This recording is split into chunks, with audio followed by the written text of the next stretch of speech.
Where's the ATM card? Let me handle it. I've got it covered, Donald asserted as I grappled with cancer's onslaught during my hospitalization.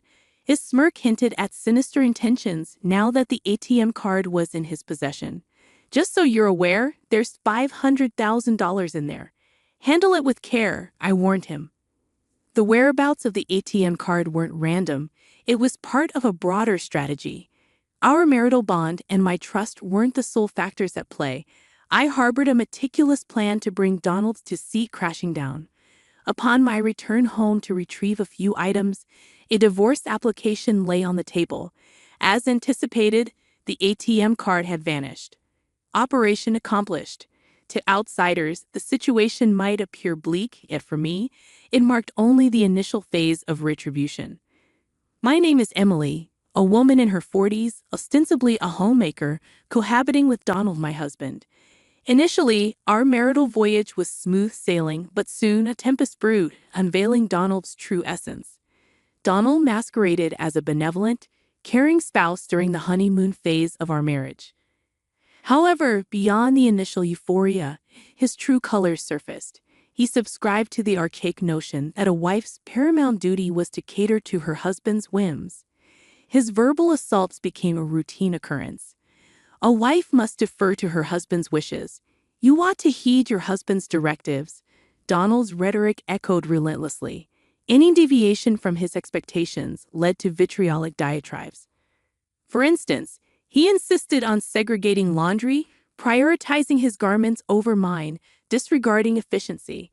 Donald adamantly rejected the idea, fearing contamination from my clothes. His obsession with cleanliness extended to our living space. His quarters demanded pristine conditions, any speck of dust prompting immediate rectification. Furthermore, meal times were marred by his capricious palate. Displeasure over a dish's composition resulted in outright refusal to dine. Yet his preferences were an enigma. Even his cherished dishes faced rejection if not aligned with his transient moods. A wife's duty is to cater to her husband's culinary desires. Failure to comply renders you unworthy, Donald's rationale echoed. Yet such demands were untenable. I couldn't endure his petulant outbursts indefinitely. Nevertheless, each lapse exacerbated the domestic tension, further eroding our relationship. I was trapped in a cycle of appeasement and resentment, unable to break free from his demands. This forced subservience exacted a toll. Collapsing mid-chores, I succumbed to unconsciousness, the clatter betraying my fall. As I crumbled, a vigilant neighbor alerted the building manager, who promptly discovered me and dialed for emergency assistance. Rushed to the hospital and slowly drifting back to consciousness, my hopeful whisper, "Let them find nothing amiss," was swiftly shattered. Cancer had stealthily invaded my body. Whether its presence exacerbated my vertigo or not remained uncertain, but the sensation was debilitating, rendering me incapable of remaining upright. A compassionate nurse provided support as I collapsed into a nearby chair. Subsequently, the doctor advised summoning family members. I dialed my parents' number instinctively, only to remember that Mom had departed years ago, leaving Dad in a fragile state, residing with my brother and his wife 3 hours away by plane, a journey impossible in haste. Faced with limited options, I reluctantly reached out to Donald, but my call was met with his unattended voicemail. A futile message lingered in digital limbo as he had meticulously silenced notifications from me, ensuring delayed acknowledgement. Though tempted to venture home myself, medical counsel deterred such recklessness, leaving me resigned to my plight. Hours later, Donald finally responded with a succinct promise. "I'll come to the hospital tomorrow. Wait for me." His terse message, devoid of concern, weighed heavily on my already burdened spirit. Earlier, I had explicitly implored Donald to deliver my essentials promptly, a change of attire, toiletries, and other necessities essential for the day's exigencies. Despite my persistent pleas, silence pervaded his end, amplifying my distress. When he eventually acknowledged my plea after a prolonged interlude, his retort, "Shut up and be quiet," struck a discordant note, particularly given the urgency of my situation. Disappointment mingled with resignation as Donald failed to materialize at the hospital, further eroding any lingering optimism. I endeavored to temper expectations, yet a sliver of hope stubbornly persisted, intensifying the agony of my inaugural hospitalization. The compassionate gestures of the nursing staff, though comforting, served as a poignant reminder of my solitary ordeal. True to his word, Donald materialized the following day, his casual observation upon seeing me. "You look healthier than I thought," a stark juxtaposition to the gravity of my predicament. "I expected you to be more frail." His remark ignited a fury within me. "Just set down whatever you have and leave," I spat, my gaze sharp as I angled my head. "I haven't brought anything," Donald retorted, his tone betraying confusion. Why was he even here then? Wasn't he tasked with fetching my belongings? My anger surged, manifesting in a piercing glare. "Then why bother showing up if you haven't brought what I asked for? It's utterly pointless," I snapped, my voice laced with indignation. His response was curt. "I had another errand." Bewildered, I demanded, "Another errand? What could possibly take precedence over this?" Donald hesitated, his demeanor hinting at an impending revelation.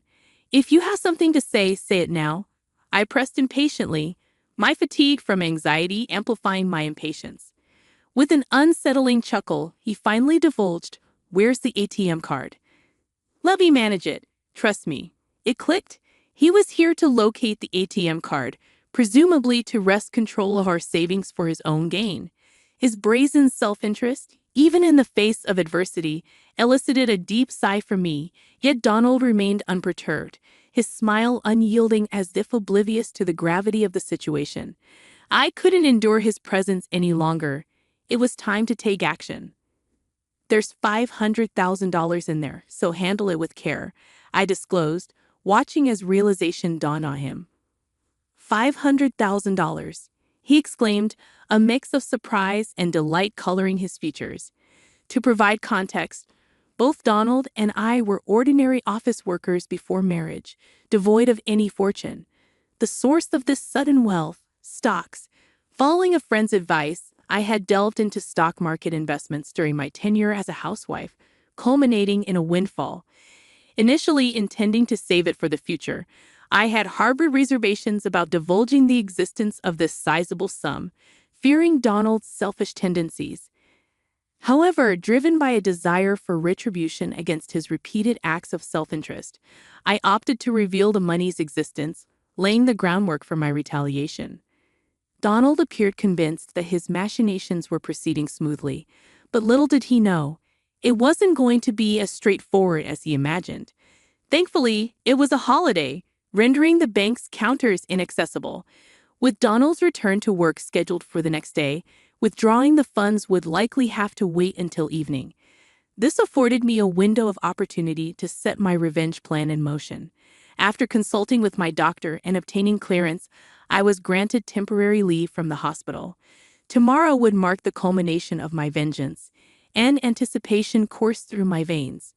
True to plan, the following day, I embarked on the pretext of retrieving my belongings from home. Yet my true objective lay elsewhere, despite the fleeting nature of the endeavor. The ache of longing for home was palpable as I stepped across the threshold.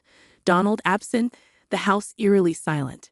Within the confines of the living room, 2 documents lay conspicuously on the table: a divorce application and a letter. "Apologies for the haste, but let's dissolve our marriage. Kindly complete and submit the divorce paperwork," the letter implored. A cautious sweep of the shelf revealed the absence of the ATM card, confirming my suspicion that Donald had absconded with it. Ordinarily, the loss of such a substantial sum might evoke dismay, yet a smile graced my lips. "Operation successful," I murmured, the satisfaction palpable. Had Donald been present, my cryptic remark would surely have confounded him. With resolve, I proceeded to fill out the divorce application, gathering the essentials required for my hospital stay. Departing from the home we had shared for years, I ensured to file the divorce paperwork en route, severing the final tether binding me to Donald. Back at the hospital, I braced myself for the challenges ahead, engaging in discussions on various fronts. Later, as I settled into a moment of reprieve, my attention was drawn to a flurry of missed calls from Donald, accompanied by a barrage of messages, all echoing a singular plea: guide me through the withdrawal process. Acknowledging my perusal of the messages, my phone erupted once more. Mindful of my roommate, I retreated to the common area designated for phone calls before returning the call. Emily, at last. I'm unable to access the funds. Please help me navigate this. Donald's tone betrayed a sense of urgency surpassing my expectations. Clearly, the $500,000 held immediate significance for him, yet I harbored no inclination to offer assistance. If you're unable to access it, perhaps it's best to relinquish the endeavor. My retort dripped with cold detachment. An air of desperation infused Donald's response as he implored, "Please, let's not be so callous. We were partners once. Shouldn't we extend each other a helping hand?" The notion of conjugal obligation rang hollow in the face of Donald's blatant betrayal, driven solely by avarice. There existed no compulsion within me to assuage his plea. Your appeal to marital ties holds no weight, Donald. Your intentions are transparent, driven by greed and deceit. I rebutted resolutely, refusing to capitulate to his emotional appeals. Are you encountering difficulties in accessing the funds? I inquired, cutting to the chase.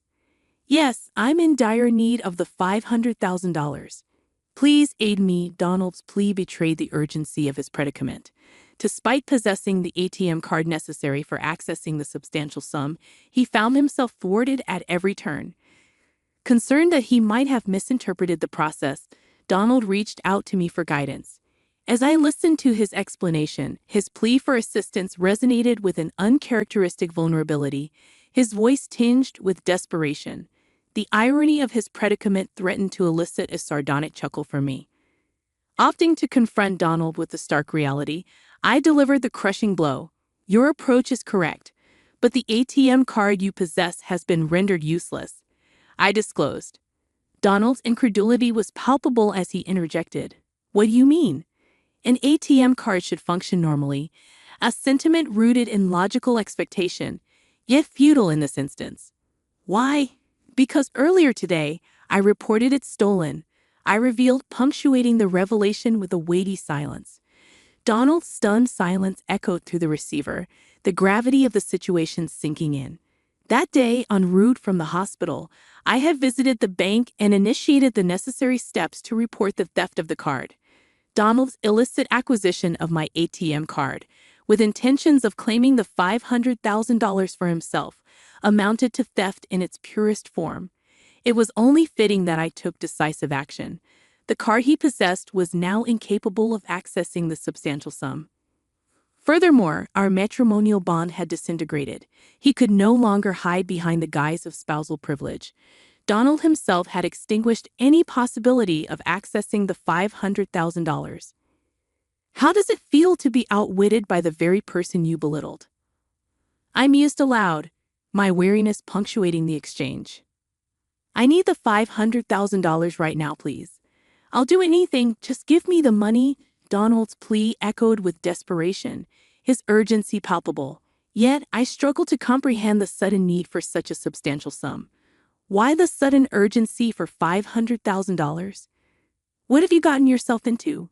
The ominous uncertainty gnawed at me, compelling me to seek clarification from Donald. In response, he began to unravel the tale of his misfortune. 2 days ago, upon learning of the $500,000, Donald rashly resigned from his job, anticipating a windfall. He squandered a significant portion on gambling, accumulating a staggering debt of $300,000. The situation grew dire as creditors demanded repayment within a week, threatening Donald's precarious future.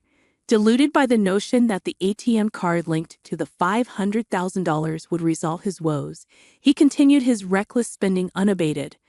However, his misguided optimism was shattered when his attempts to withdraw the funds from the bank proved futile. Stripped of the $500,000 lifeline, Donald faced an uncertain fate. As Donald recounted his plight, panic laced his voice, rendering his plea for assistance all the more poignant. His distress seemed genuine, devoid of deceit or pretense. A heavy sigh escaped me as I processed the depth of his folly. Donald's reckless pursuit of wealth had led him down a perilous path, squandering $300,000 in mere days. The version of me that once endured his transgressions and lived modestly alongside him might have entertained notions of extending aid.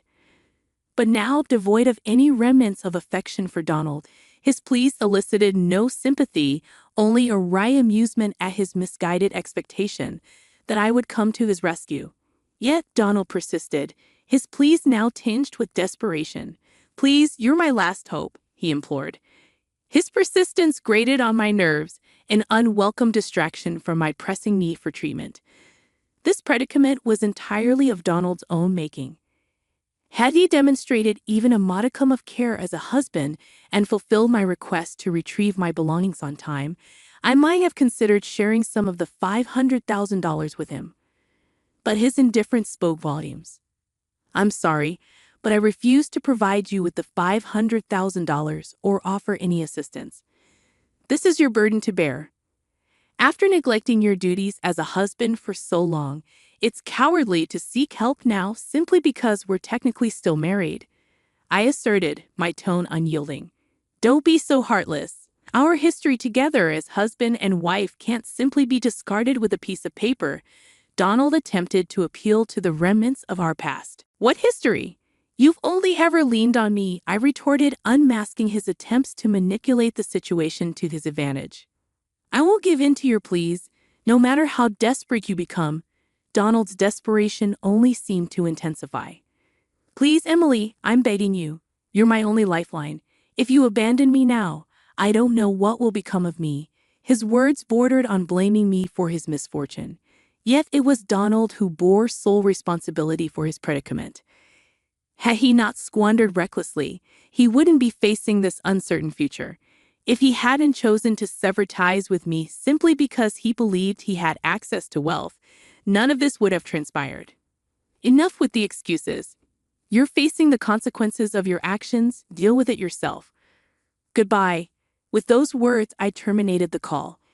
Ignoring subsequent attempts from Donald to reach me, I took the proactive step of blocking his contact to forestall any further communication. With the divorce papers filed and formalities completed, Donald and I were now strangers, our ties officially severed. Embracing the newfound liberation from my past, I confronted my battle with cancer head-on. After a grueling struggle, I emerged victorious and was discharged from the hospital. Through a friend, I learned that Donald's whereabouts remained a mystery since our last encounter. Bereft of contact with me, he resorted to desperate measures, reaching out to family and friends in a bid to borrow money. However, the exorbitant amount he sought, $300,000, coupled with the urgency of his request, raised suspicions, and he found himself unable to secure any assistance. In essence, he was trapped in a cycle of debt, unable to repay the borrowed sum.